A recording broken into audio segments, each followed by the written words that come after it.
শ্বশুরকে বাবা সাজিয়ে ভারতের ভোটার কার্ড। হিঙ্গলগঞ্জে আর এক বাংলাদেশের এবার পর্দাফাঁস। অভিযুক্ত বাংলাদেশের রিয়াজুল ইসলাম গাজী 10 বছর আগে নাকি বেআইনিভাবে ভারতে প্রবেশ করেছিল। শ্বশুরকে বাবা সাজিয়ে ভারতে ভোটার কার্ড। আরো বিস্তারিত জানাবে অনুপম। রয়েছে অনুপম। দেখো, আবারও শ্বশুরকে বাবা সাজিয়ে বাংলাদেশি যুবকের ভারতে বসবাস।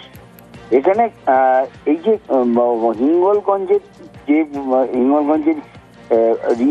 আব্দুর রহিম গাজী, তিনি বাংলাদেশের টাউন শ্রীপুরের বাসিন্দা।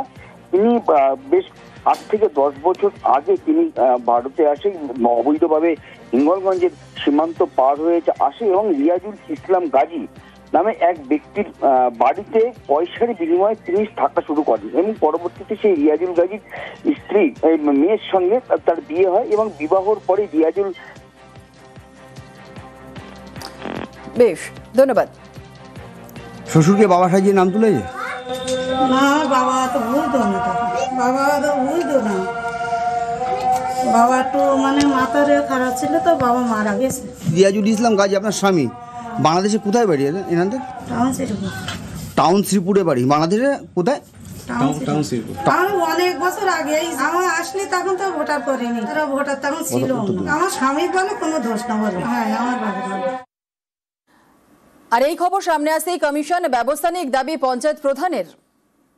তো যেহেতু আমাদের এই বৌনা টাইমেশ্বর গ্রাম পঞ্চায়েত বাংলাদেশ সীমান্তে অবস্থিত, তো এখানে কিছু কিছু মানুষ বাংলাদেশ থেকে এসে এখানে বিয়ে শাদী করে তারা সংসার যাপন করছেন এবং সেই ক্ষেত্রে হয়তো তাদের শ্বশুরের আশ্রয় নিয়ে তার শ্বশুরের নামকে পিতার ব্যবহার করে ভোটার লিস্টের নামটা তুলেছেন।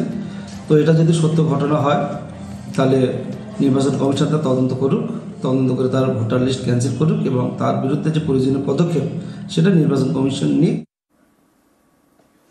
খড়দায় পরপর 3টি বাড়িতে চুরি, সিসি ক্যামেরা দেখে গ্রেফতার 3। উদ্ধার হয়েছে আগ্নেয়াস্ত্র এবং চুরির গয়না। আরো বিস্তারিত বলবে আমাদের সঙ্গে রয়েছেন আমাদের প্রতিনিধি সুবীর দে। সুবীর, কি জানা যাচ্ছে?